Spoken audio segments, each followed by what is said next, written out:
안녕하세요. 동네 수의사입니다. 어제 제가 복실이 스케일링을 시켰는데요. 제 영상을 오랫동안 보신 분들은 알겠지만, 제가 한 11개월 전에 복실이 스케일링을 했다고 영상을 올린 적이 있어요. 그래서 거의 이제 한 1년 다 돼 가는데 또 스케일링을 시켰거든요. 어, 이제 제가 어릴 때부터 강아지를 많이 키웠었는데, 사실 제가 성인이 되고 이제 수의사가 되고 나서부터 강아지를 키운 거는 복실이가 처음이거든요. 저 이제 아내는 어릴 때부터 이제 강아지를 키우던 집이 아니다 보니까 못 키우고 있었는데, 제가 이제 수의사를 오랫동안 하다 보니까 이제 아내도 이제 자연스럽게 강아지에 좀 친숙해지고 해서 이제 복실이를 키우게 된 건데, 어쨌든 이제 제가 수의사가 돼서 복실이를 키우게 되니까, 일단 복실이 같은 경우는 생각보다 의료비가 많이 들어갔어요. 뭐 중성화도 했고, 양쪽 슬개골 탈구 수술도 했고, 지금 스케일링도 한 2번 정도 했고, 그 다음에 뭐 혈액 검사만 해도 거의 한 6개월에 한 번씩은 하고 있는데, 어떻게 보면 이제 복실이한테 제가 의료 서비스를 제공을 하면 이제 비용을 청구할 수 없는 상태잖아요. 어차피 제가 키우는 거기 때문에.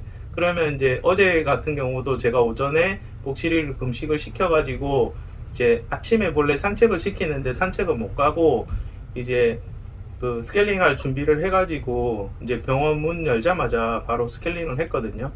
그래서 이제 끝나고 나서 또 다른 진료도 보고 했었는데, 어쨌든 제가 시간을 내서 또 보호자분이 스케일링을 맡기는 것처럼 똑같은 절차대로 해서 혈액 검사도 하고 수액도 달고 또 마취도 하고 스케일링도 하고 이렇게 해가지고 그 절차대로 다 진행을 했거든요.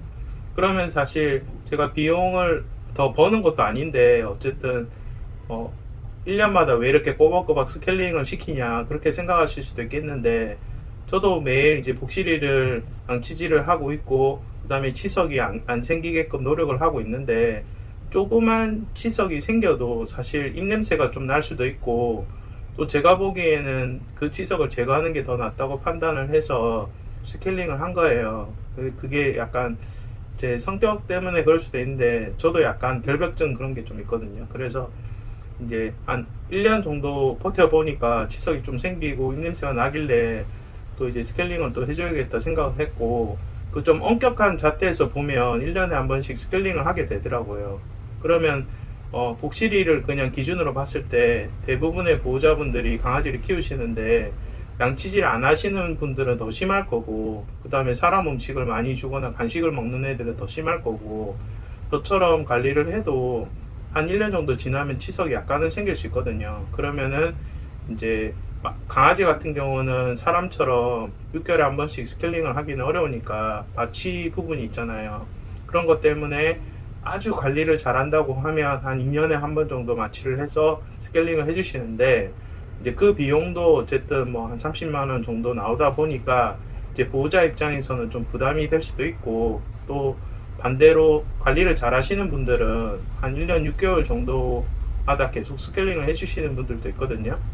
근데 그거를 뭐 제가 뭐 보호자분들이 스케일링을 잘 해줘라 권장을 하는 게 아니라, 복실이 같은 경우는 사실 제가 돈을 버는 게 아닌데 왜 그렇게 1년에 한 번씩 꼬박꼬박 스케일링을 시킬까 생각을 해보면, 물론 마취에 대한 부담은 있지만 그래도 정확하게 혈액 검사를 하고 신경 써서 하면 사실 뭐 금방 깨어나거든요. 그리고 이제 복실이 같은 경우는 혈액 검사 결과가 워낙 깨끗하게 나오기도 했고 건강한 편이기 때문에 뭐 마취에 대한 부담은 없었어요. 그리고 이제 뭐 제가 키우는 강아지니까 더 부담은 없는 편이긴 한데, 그래도 필요 없는 거를 갖다가 하려면은 귀찮은 건 저도 마찬가지거든요.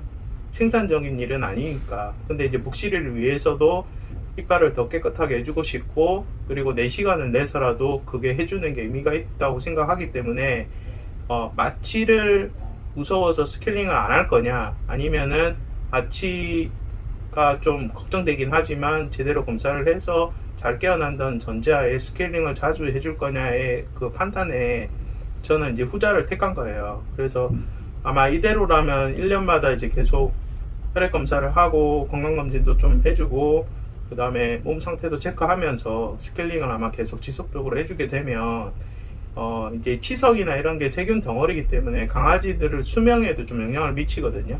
그러니까 마취가 위험해서 수명이 줄어드는 확률보다 오히려 그 건강관리라든지 그 치석관리를 잘 안 했을 때 이제 강아지가 나중에 나이가 들어서 아파서 오래 못 사는 부분도 생각을 해야 되기 때문에 뭐 저는 어쨌든 그런 생각에서 스케일링을 하게 됐고, 또 이거를 굳이 너무 타이트한 조건이다 생각을 해서 뭐 제가 구독자분들이나 지금 보시는 분들한테 무조건 1년마다 해줘라 하기에는 조금 비용 부담도 있을 수도 있고 좀 그럴 수도 있기는 한데, 어쨌든 저는 뭐 그냥 내가 시간만 내서 하면 해줄 수 있는 거니까, 복실이 입장에서는 뭐 복 받은 걸 수도 있죠. 근데 어쨌든 뭐 복실이도 병원에 와서 열심히 일을 하고 있으니까 직원을 위한 그 정도 복지는 되지 않나 그렇게 생각을 하고, 이제 어제는 스케일링해서 이가 아주 깨끗한 상태고 또 저도 보니까 너무 기분이 좋고, 그리고 이제 오늘은 이제 아침에 또 산책도 시켜주고 했거든요. 그러니까 뭐 이거는 수의사 입장에서도 왜 중성화 수술이나 스케일링을 그렇게 꼭 해주냐 그렇게 생각해 보면, 제가 그냥 중성화 수술 꼭 해주세요, 스케일링 꼭 해주세요라고 설득하는 것보다 훨씬 더 설득력이 있지 않나 생각합니다. 어차피 제가 키우는 강아지를 그렇게 하고 있다는 거는 제가 수의사로 봤을 때도 그게 강아지한테 도움이 된다는 것을 반증하는 결과라 생각하고, 뭐 예방접종이나 추가접종이나 사상충 예방이나 그런 거는 정말 꼬박꼬박 다 하게 되거든요.